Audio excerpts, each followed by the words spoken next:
que é? Casaca, casaca, casaca, casaca, casaca. A turma é boa, é mesmo da fusaca. Vasco, Vasco, Vasco!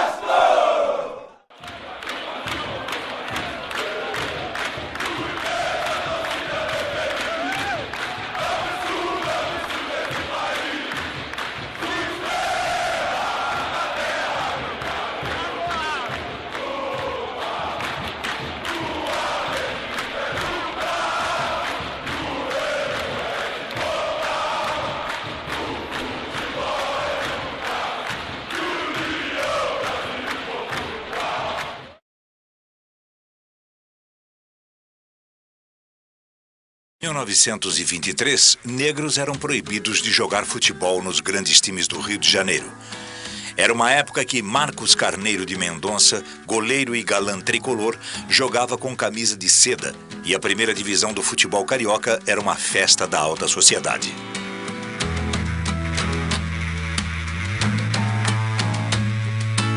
Assim foi até que um time da segunda divisão, formado por jogadores vindos da periferia da cidade, ganhou o campeonato da divisão de acesso e, pelo regulamento, teria direito a integrar a divisão principal.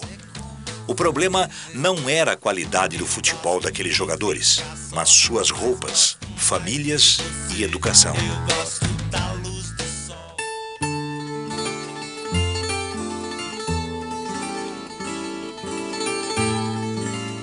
Eles representavam o Vasco da Gama, um clube genuinamente brasileiro que carregava no uniforme as cores branca e preta que vestiam o português e o negro. Uma equipe que sofreu todos os tipos de discriminação. Discriminação dissimulada, inconfessável. Em 1923, esse clube daria a maior contribuição à sociedade brasileira. Nascia o negro para o futebol.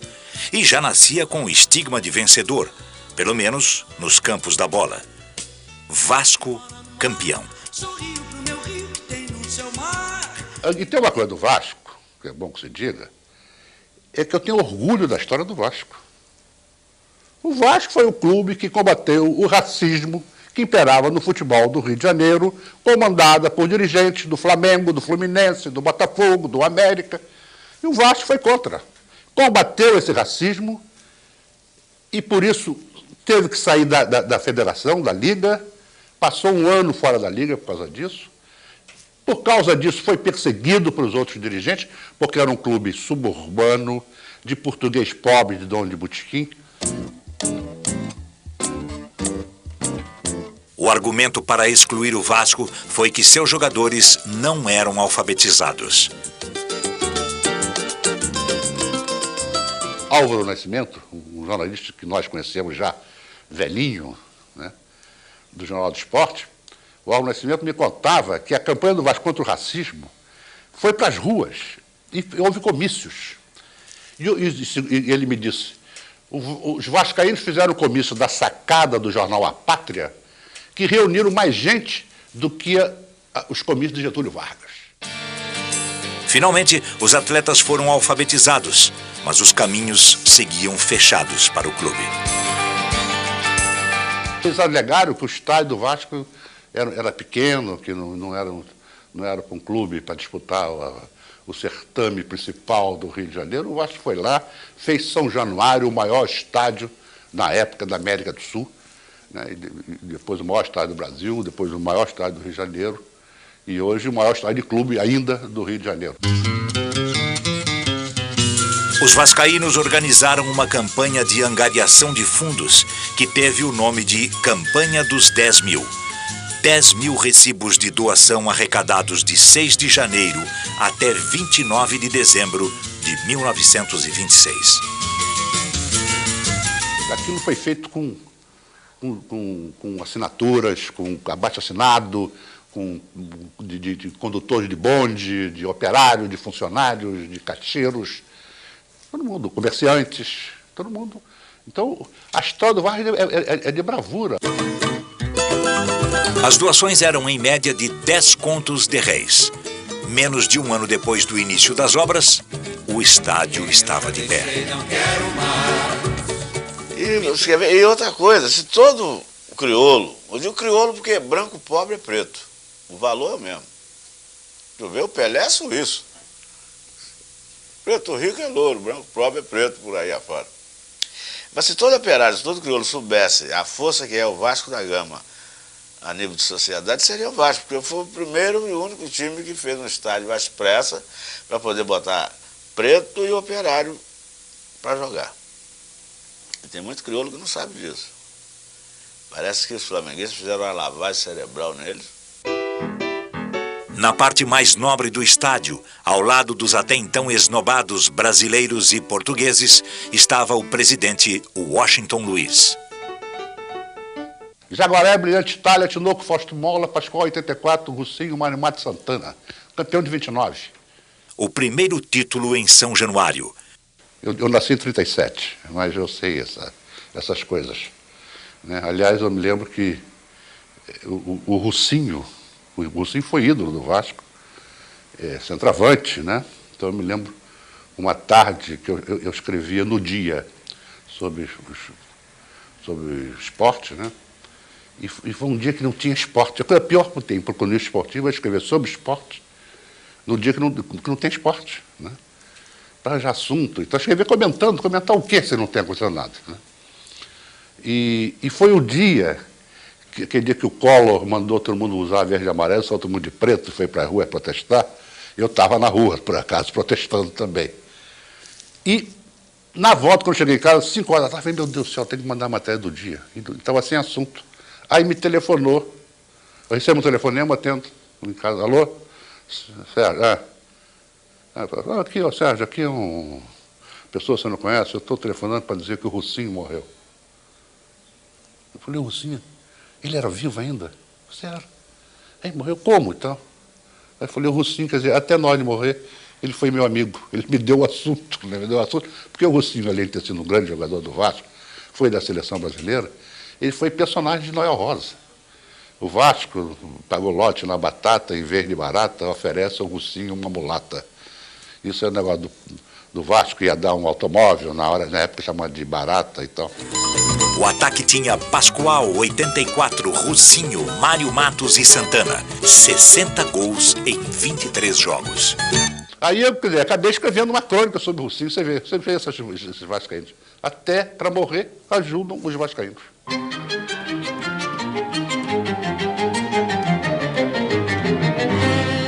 Nos anos seguintes, São Januário não foi apenas uma arena esportiva. Na década de 40, Getúlio Vargas oficializou da tribuna de honra do estádio a criação das leis trabalhistas. Na música, Heitor Villa-Lobos regia corais formados por milhares de estudantes que tomavam o gramado. No carnaval, desfilavam escolas de samba. Samba e futebol fazem parte da mais importante expressão popular. É muito bonito ver o povo brasileiro preocupado com a beleza que isso pode nos oferecer e, ao mesmo tempo, contestando certas coisas. Martinho da Vila. Em 1934, o profissionalismo chegava ao futebol carioca e o Vasco ao título estadual com 3 negros mitológicos. Domingos da Guia, o Divino Mestre, Fausto, a Maravilha Negra e Leônidas da Silva, o Diamante Negro. 5 anos depois, um sapo no caminho. Lenda. Foi Arubinha, um jogador do Andaraí. O Vasco venceu o Andaraí por 14-0, uma coisa assim. E que esse Arubinha teria colocado um sapo no gol do Vasco para que o Vasco passasse 10 anos sem campeão. Agora, se ele botou o sapo para alguma entidade castigar o Vasco, a entidade não concordou com ele. Porque isso aconteceu em 39, esse jogo, e em 45 o Vasco foi campeão invicto. Quer dizer, 6 anos depois, quer dizer, a entidade para que aquele sapo poderia bater um papo, não funcionou. Não, ficou devendo 4. E o Vasco, pelo contrário, o Vasco foi com 47, 49, 50, 52, além dos títulos de outros torneios. Um gol duvidoso decidiu em 1944 o título a favor do Flamengo. 44, quando nós ganhamos o tricampeonato, não tinha a mínima condição de ganhar. O time do Vasco era infinitamente superior ao nosso. Eu quero dizer que uma vez, você sabe que Eu escrevi já várias biografias, negócio de música popular e tal. E escrevi uma biografia do Ari Barroso. Eu não me meto na história, eu pessoalmente. Eu não me meto. O autor, o biógrafo, não se mete. Eu conto a história. Seja qual for, eu conto. Mas na história do Ari Barroso eu tive que me meter, como vascaíno. Porque eu contei no livro que ele ria da briga, daquele jogo de 44, em que o gol do Valido teria sido falta, porque ele subiu no ombro do Argemiro e tal. E o Ari Barroso falava assim, pior do ano que vem, que o Flamengo vai ganhar do Vasco, com gol aos 55 minutos do segundo tempo, em impedimento e com a mão, aí eu me meti para dizer assim, mas ele se enganou, porque em 45 o Vasco foi campeão invicto. Aliás, o Flamengo passou 7 anos sem ganhar do Vasco, ponto, aí continuei. Quer dizer, era uma questão de esclarecer o público. Não, eu gosto de Ponte Preta porque a camisa aparece com a do Vasco. Uma mudança no uniforme. A pedido do técnico Ondino Vieira, era introduzida a faixa diagonal. Olha, o preto e branco, ele tem solução sim, mas ele tem que jogar uma outra cor. Vamos lá, em cima do meu Vasco da Gama, tá? O Vasco tem, exatamente, aquela cruz de malta vermelha, ela tem que ficar exatamente nessa região aqui do cardíaco. Porque nós temos uma parte energética que são os chakras, né, que são pontos focais de energia. Normalmente nessa região aqui nós temos o chakra do coração. Então quando você joga vermelho ali, é para despertar o desejo de alguma coisa. No caso de um time de futebol, desejo de vitória. E eu posso usar até camisa branca, ou qualquer tipo de camisa que dá para notar a cruz de malta, que está aqui dentro do coração. A Cruz da Ordem de Cristo, equivocadamente chamada de Cruz de Malta, continuava à altura do coração. Com a nova camisa, o Vasco conquistava seu primeiro título carioca invicto. Que timaço, né? Rodrigues, Augusto e Rafanelli, Berascoché, Elia, Argemiro, Ademir, Djalma, Lelé, Isaías, Jair, Chico. Timaço.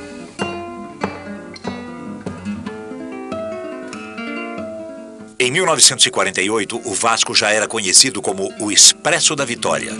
Um time que atropelava os adversários e que teve sua consagração no Campeonato Sul-Americano de Clubes Campeões, aos pés das Cordilheiras dos Andes, em Santiago do Chile.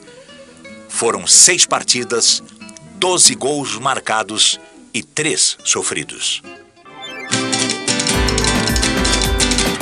A final contra o River Plate de Di Stéfano contou com os tradicionais ingredientes que temperam qualquer partida entre brasileiros e argentinos: jogadas ríspidas, catimba e expulsões. O placar não saiu do zero. Vasco, campeão pela melhor campanha. Era o primeiro título do futebol brasileiro no exterior.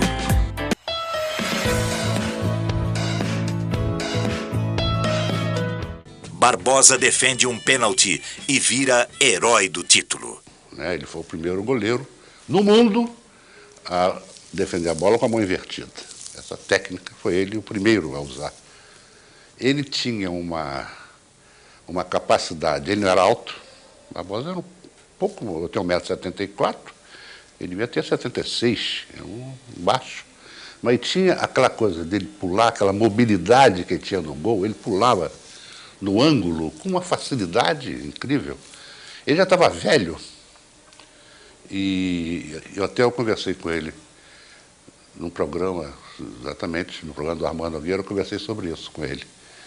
E perguntei para ele se lembrar desse lance, ele se lembrou. O jogo, ele já estava velho, tinha saído do Vasco, jogou em Vasco Clube e estava encerrando a carreira no Vasco. E já estava com 40 anos por aí. E aí o Robson, um belo jogador do Fluminense, baixinho, um craque, o Robson deu um chute no ângulo.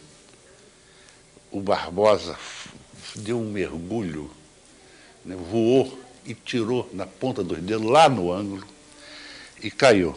Quando caiu, ele caiu com a mão aqui tinha tido uma distensão muscular aqui na altura do abdômen e nunca mais jogou. Que deixou de jogar exatamente num dos voos que ele dava. Ele era maravilhoso. Ele tinha o apelido do gato, que ele pulava feito um gato. Era fantástico, Barbosa. É uma pena que quando se fala dele só se lembre do fatídico Brasil-Uruguai na Copa 50. O Barbosa, a imagem do Barbosa, quer dizer, o Barbosa é vítima de uma preguiça do brasileiro. O brasileiro tem essa coisa, né? Quando eu falo em brasileiro, eu falo do público e dos que fazem a comunicação. Em 47 e 49, mais 2 títulos invictos. Em 49, era uma linha fantástica, que era Nestor, olha que ataque. 49 foi o melhor time do Vasco de todos os tempos. Barbosa, Augusto e Wilson, Eli, Danilo e Jorge, Nestor, Maneca, Heleno, Ademir e Chico. Dá uma olhada na estatística, vê quantos pontos do segundo lugar, que era o Fluminense, ficou atrás. Assim, nem viu, fechando lá atrás, o Vasco nem viu o segundo colocado. Era impressionante. Se eu não me engano, o Vasco só perdeu 2 pontos, 2 empates em 49. Era um timaço, eu vi esse time jogar. Era um time que sabia o que fazer com a bola. Danilo, Danilo, eu me lembro de um jogo, Vasco-Fluminense, que o Fluminense tinha um ponto de esquerda chamado Joel, que assim, a 10 metros dele, ou menos, estava muito bem, Joel, deu um chute de uma violência danada, e o Danilo foi lá, levantou a perna, a bola correu por aqui e caiu. Isso passou o tempo, eu virei jornalista, uma vez estou na redação do jornal, no Diário da Noite, que é o primeiro jornal que eu trabalhei, e o Danilo estava lá, e o pessoal conversando com ele, eu fui conversar também. Eu falei, Danilo, como é que você matou aquela bola? Você se lembra? O Joel chutou, você fez assim, levantou a perna, a bola caiu aqui. Você matou onde aquela bola? Assim, na cabeça. Achei perfeito. Eu me lembro de um gol do Heleno, que é um gol, que é uma coisa difícil, que é uma coisa que eu atribuo a uma deformação infantil, que eu talvez, mas eu tenho certeza que eu vi isso. Um escanteio contra o Bangu. Um escanteio, o Heleno pulou, matou a bola na cabeça, desceu, foi ao chão, virou e jogou aqui no canto. Quer dizer, desse gol, eu me lembro disso. Quer dizer, será que teria acontecido isso mesmo? O gol do Heleno que me marcou jogando pelo Vasco foi exatamente esse gol assim.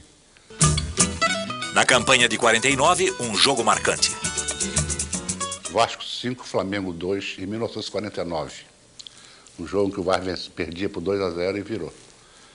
Mas há um momento do jogo em que o locutor, que é Gagliano Neto, diz assim, lá vai Mário, dibra um, dibra outro. Ora, Mário agora quer se exibir para... Gol do Vasco! Assim, tá? Jair Rosa Pinto, que tinha se transferido do Vasco para o Flamengo, foi considerado culpado pela derrota. Como punição, os dirigentes queimaram a camisa de Jair e o venderam para o Palmeiras. E passamos de 45 até 52 sem perder uma única vez para o Flamengo. É bom que se diga. O Flamengo passou 7 anos sem conseguir ganhar do Vasco. Foram 18 partidas, 13 vitórias e 5 empates, 44 gols a favor e 27 contra. O rival rubro-negro seguia sem vitórias nos confrontos com o Vasco, desde o polêmico gol de Valido. O Vasco de 49 era a seleção carioca reforçada de Nilton Santos, que estava começando no Botafogo, quer dizer, já tinha uma certa experiência, e Zizinho. Era o Vasco mais esses dois.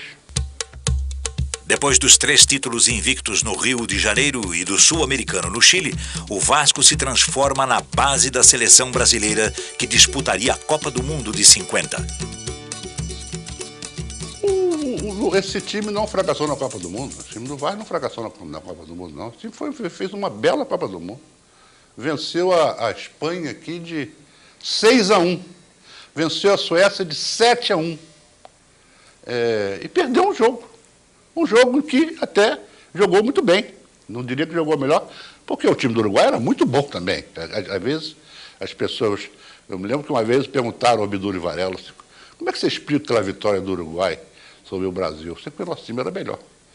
Eu não sei se era melhor, mas era um time que o Uruguai podia achar melhor. Era um timaço, tinha craques que afinam. E nesse jogo o Brasil não jogou pior do que o Uruguai, foi um jogo que se perdeu na circunstância de um jogo.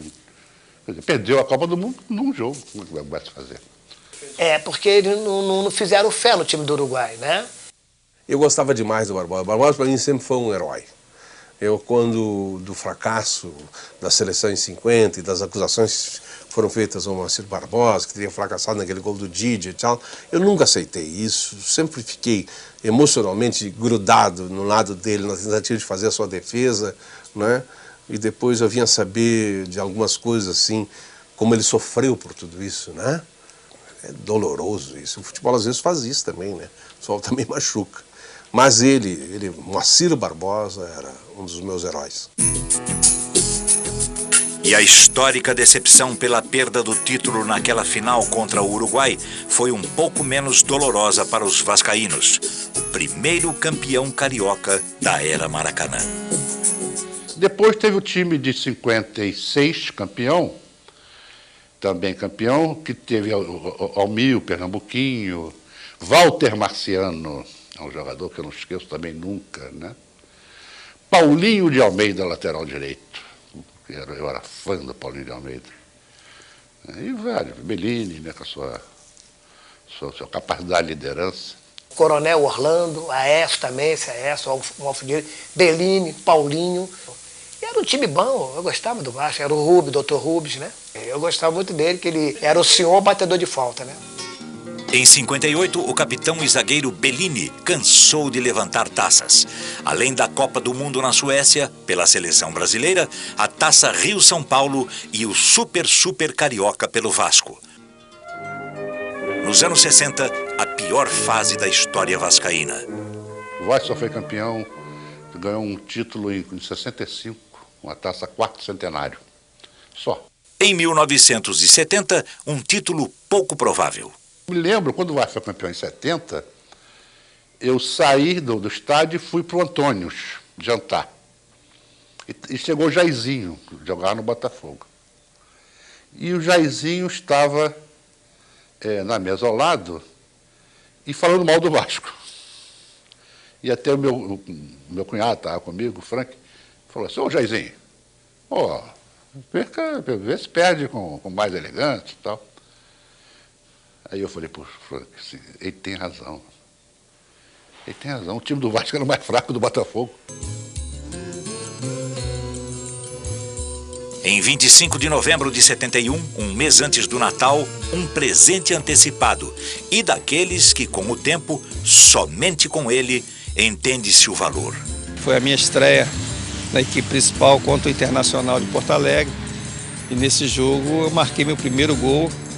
Nascia o maior amor dos até então 73 anos da nação vascaína. Eu era editor do Jornal do Esporte e o secretário de redação era o Aparício Pira. E nós dois fechamos o jornal. Estava no banco de reserva, entrei no segundo tempo da partida. Aí chegou a matéria do Vasco e o Pires falou assim para mim, Este amor tinha nome e sobrenome.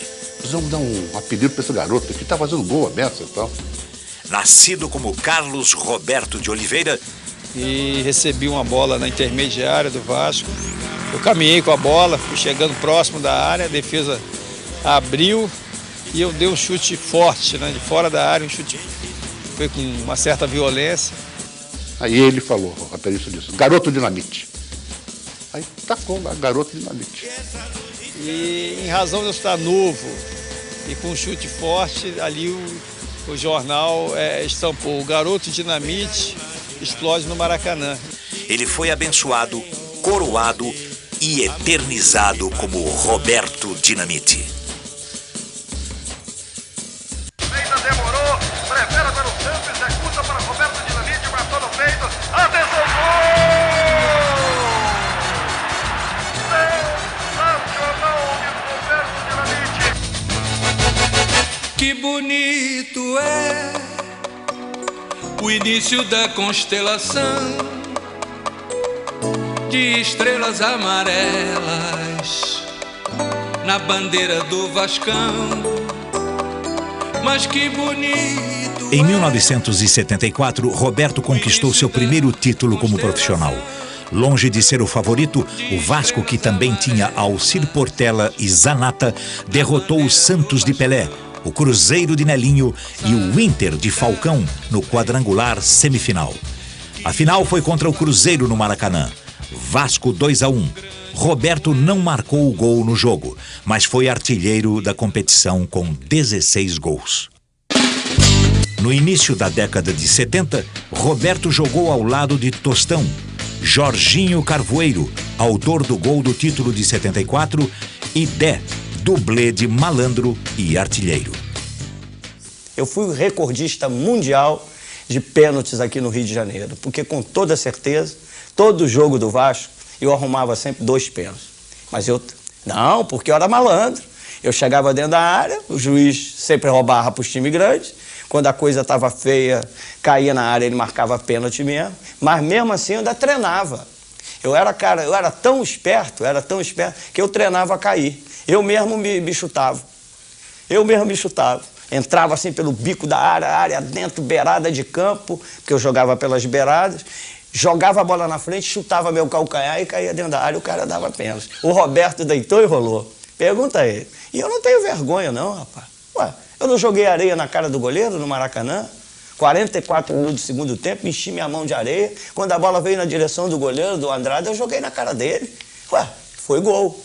A bola entrou, rapaz. Foi gol. Último minuto. Bangu 1, Vasco 0. Pleno Maracanã, 40 mil pessoas, todo mundo viu. Então o que acontece? Foi um artifício, menos o árbitro. Não viu? Claro que não. E valeu o gol. A lambança maior que eu fiz, que eu tenho o maior arrependimento, que eu num jogo Vasco e Bangu, eu jogando pelo Vasco, o árbitro expulsou um jogador nosso, o Renê. E eu cheguei por trás do cara, rapaz, tomei o cartão dele. Tomei o cartão do árbitro, rasguei o cartão a dentada, meu amigo.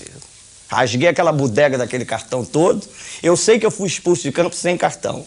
É uma das coisas que eu tenho o maior arrependimento de ter feito, porque foi palhaçada. Os outros não.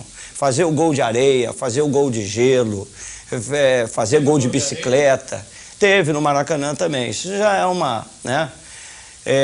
Fazer gols assim que ficaram na história, pelo menos 2 deles, isso sim me deu orgulho. Agora, ter roubado o cartão do ar, ter mordido o cartão, partido o cartão em 5, 6 pedaços, mesmo sendo de plástico, a dentadura estava boa na época. Então, isso não foi bom para mim não, porque eu fiquei muito marcado pelos árbitros. Malandragem ou sorte, em 1929, no jogo de inauguração dos Refletores de São Januário, o ponta-esquerda Santana fez um gol de escanteio contra o time uruguaio Wanderers. Como a seleção uruguaia tinha acabado de ser campeã olímpica, foi dado a este tipo de jogada o nome de gol olímpico. Na época do amadorismo, outra inovação vascaína que entrou no vocabulário do futebol.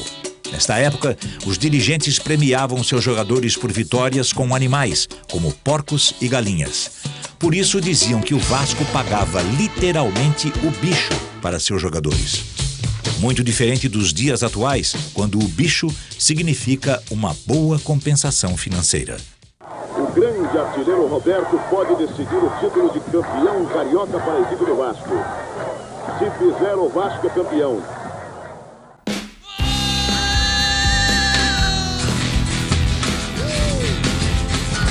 O título seguinte foi o Carioca de 77 e o Vasco venceu os 2 turnos. No segundo, foram 29 gols marcados, nenhum sofrido, 12 vitórias e 2 empates. Na final, uma vitória nos pênaltis sobre o Flamengo. O artilheiro do campeonato foi Dinamite com 25 gols. 1978 era ano de Copa e apesar de começar na recessão, na fase seguinte, 2 gols. Roberto aparecia para o mundo. No início de 1980, era vendido para o Barcelona da Espanha, mas não se deu bem por lá e 3 meses depois voltou para o Vasco. O jogo do reencontro foi no 5 de maio de 1980 contra o Corinthians de Sócrates, pelo Campeonato Brasileiro.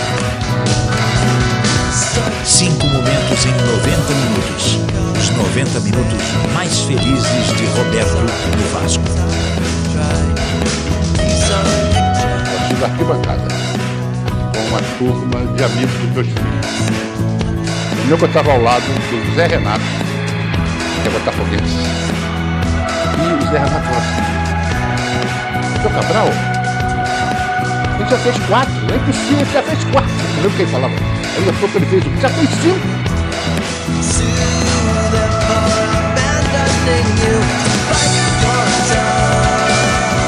Foi uma vitória, que acho que não só minha, mas uma vitória do Vasco, retorno ao Brasil. Eu lembro que até em razão desse jogo, na Espanha saiu o título dizendo que ali sim existiu o dinamite e tal, no retorno ao Brasil, no retorno ao Vasco. Retorno à minha casa, né? Que acho que o Vasco, Maracanã, acho que faz parte da minha vida. Foi uma volta vitoriosa, né? Foi gloriosa, 5 gols, meu. Em 1981, ninguém marcou mais gols no Brasil do que Roberto. Foram 62. No Brasileiro de 84 e no Estadual de 85, Roberto foi o artilheiro. E em 1982, marcou de falta seu gol número 500. Olha, para mim o gol é a identificação do jogador com a torcida, né? No momento em que você faz o gol, você corre para comemorar junto com a sua torcida. É um momento, acho que, de união, jogador e torcedor. Entendeu? Então acho que é um momento maior, né, de vibração do lado positivo, né? Então você consegue jogar toda a tua energia e receber ao mesmo tempo a energia muito grande do torcedor. Exemplar, aquela figura cavalheiresca, lutador, aplicado, dedicado. É um grande ídolo, realmente uma figura que nasceu moldado para ser ídolo.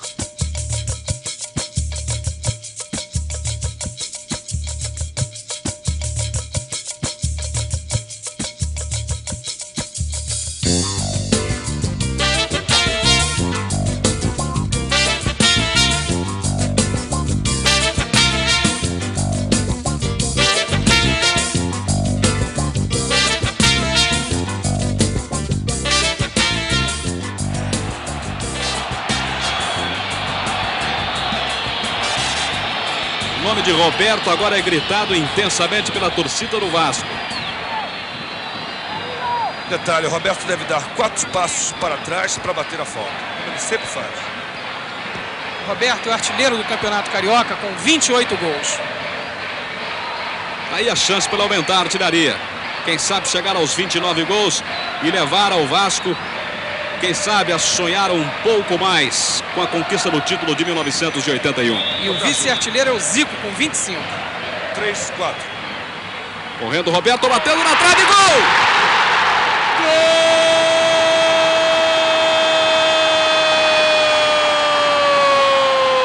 É do Vasco da Gama! Roberto!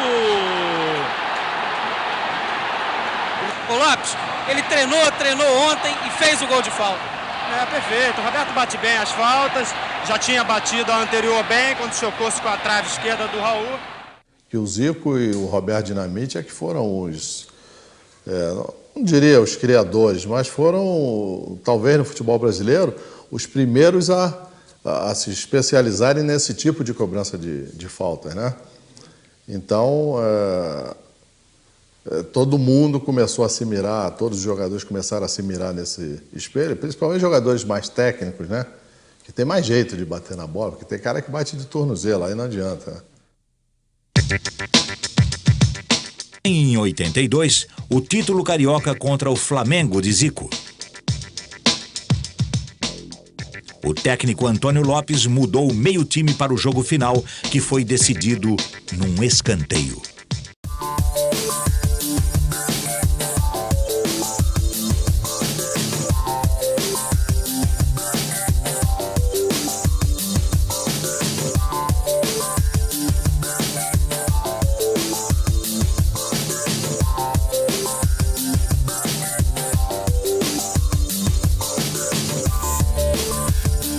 realmente ganhar do Flamengo é uma alegria que, que, como diz a velha marcha carnavalesca, uma alegria que não tem igual, né? Ganhar do Flamengo é uma maravilha, é fantástico. Uma coisa eu vou dizer para você. Desde que eu vi que a minha sogra é flamenguista, aí é que eu passei a odiar mais o Flamengo.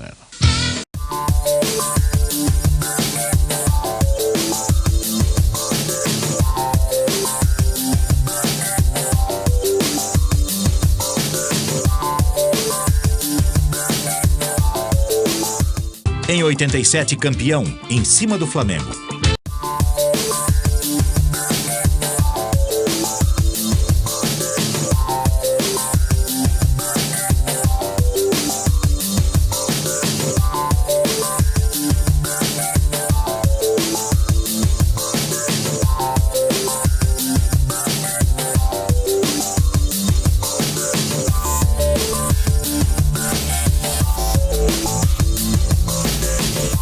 Aquele gol para mim foi um momento mágico, porque eu entrei aos 41 minutos, marquei o gol aos 44 e logo em seguida eu fui expulso.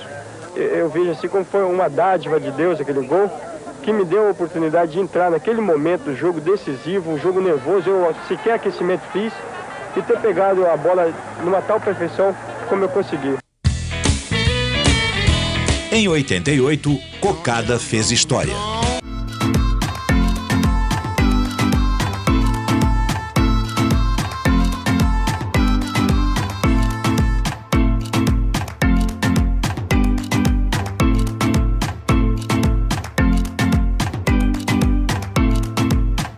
E em 92, o último título de Roberto.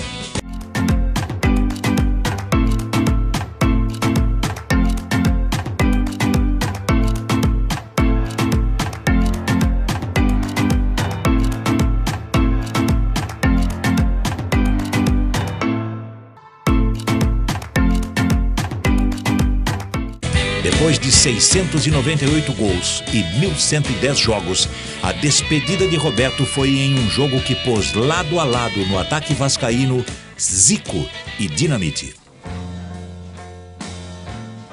Outros craques imortais também vestiram a camisa do Vasco pelo menos uma vez. Zizinho, Garrincha e Pelé. O Vasco teve uma importância fundamental na minha carreira. Foi com a camisa Cruz Maltina que joguei no Rio pela primeira vez e talvez por isso tenha sido convocado para a seleção brasileira com 16 anos de idade. Em 1957, o Santos emprestou alguns jogadores ao Vasco para disputar um torneio internacional. Minha estreia no Maracanã foi contra o Belenenses de Portugal. Entrei no segundo tempo e marquei o único gol do Vasco. Depois da partida, Silvio Pirillo, técnico da seleção, foi ao vestiário e quis me conhecer. Meses depois, fui convocado para disputar a Copa Roca contra a Argentina. Pelé.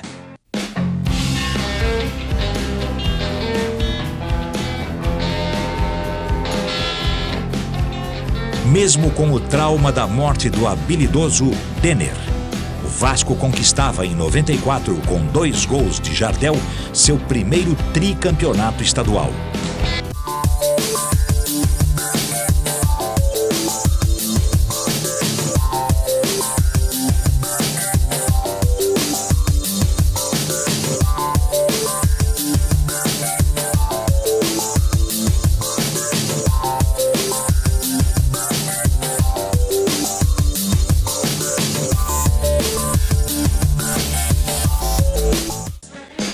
O Vasco teve alguns dos melhores atacantes do Brasil vestindo sua camisa. E cada um dos 4 títulos brasileiros tiveram a marca destes goleadores.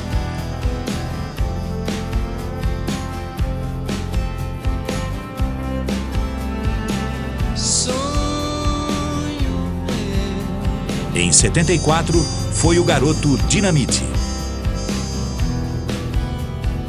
Em 89, o ex-flamenguista Bebeto.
E em 2000, Romário.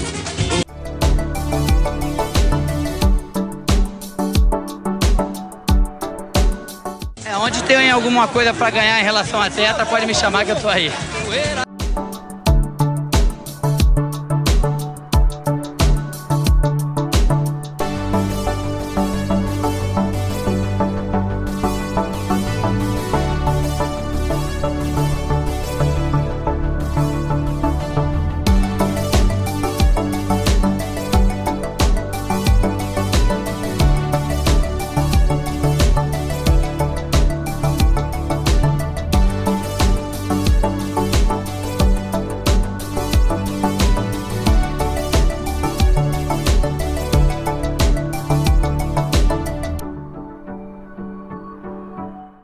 O primeiro gol que eu vi do Romário, eu lembro que ele fez assim como...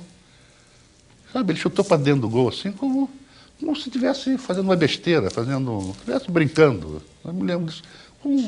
Um nonchalance, sabe, um desprezo. Saiu e tal. O gol para ele já era uma coisa natural, né, dele. A primeira, ele tinha coisa mais selvagem, tinha explosão, arrancada, mas não tinha um marketing, entende? Na segunda vez ele já era maior do que a vida, era um popstar, era o maior do mundo. Que o brasileiro, ele não foi aquela figura dele, ele foi, mas eu acho que não foi igual quando ele ganhou as 2 vezes o Campeonato Carioca. Eu acho aqueles títulos mais impressionantes, aquilo fica mais na minha cabeça mesmo, tantos anos depois, ganhou de grandes times do Flamengo.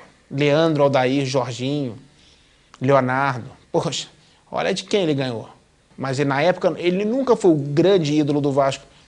Ele era, na primeira vez, o coadjuvante do Roberto Dinamite, e na volta era meio usurpador do Edmundo. Não era o Deus, o intocável. As pessoas olham de maneira cética. O Vasco tem isso. Eu nunca vi uma torcida tão desmemoriada. Essa atitude da torcida é para derrubar o Vasco. Quer dizer, quem faz isso é quem não quer que o Vasco vença. Porque eu imagino se eu fosse jogador e ficasse sendo vaiado pela minha torcida. Né? É um erro muito grande, é um pecado. É um pecado que a torcida do Vasco comete. Eu nunca vi um jogador que tenha sido unanimidade durante todo o tempo. Sempre alguém foi contestado no clube. É impressionante isso. O que eu tenho visto é o seguinte, é que vascaíno, flamenguista, botafoguense, fluminense é só a torcida. Porque o técnico gosta de estar num time, mata no outro, o jogador está no outro, é tudo mutante. Só permanece a torcida. Fiquei muito triste quando ele foi vendido para a Holanda.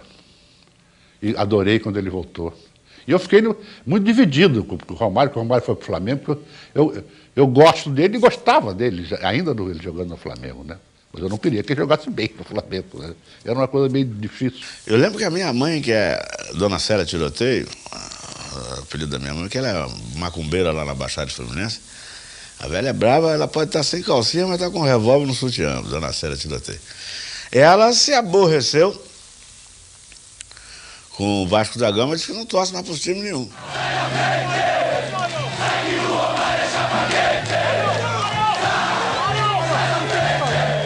Você é tão bom quanto o seu último jogo, somente isso. Em 1998, no ano do centenário, um título para a história.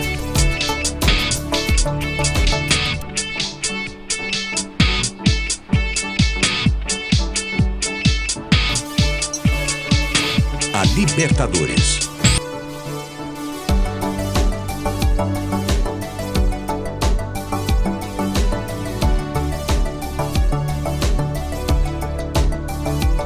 Apesar da final ter acontecido em Guayaquil contra o Barcelona local, o Vasco botou a mão na taça quando o Juninho Pernambucano, de falta, empatou o jogo semifinal contra o River Plate no Monumental de Núñez. No fim do ano, a frustração pela perda do Mundial contra o Real Madrid em Tóquio, a mesma que aconteceria no início de 2000 contra o Corinthians em pleno Maracanã.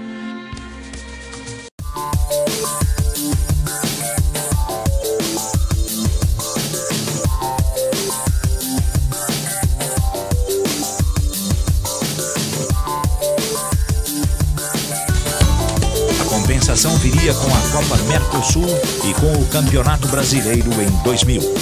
O estigma dos vice-campeonatos estava superado. Alô, Vasco da Gama! Chegou!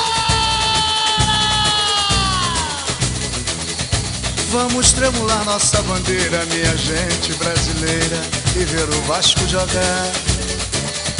Sabe que vencer é o nosso lema, e a Cruz de Malta todos têm que respeitar.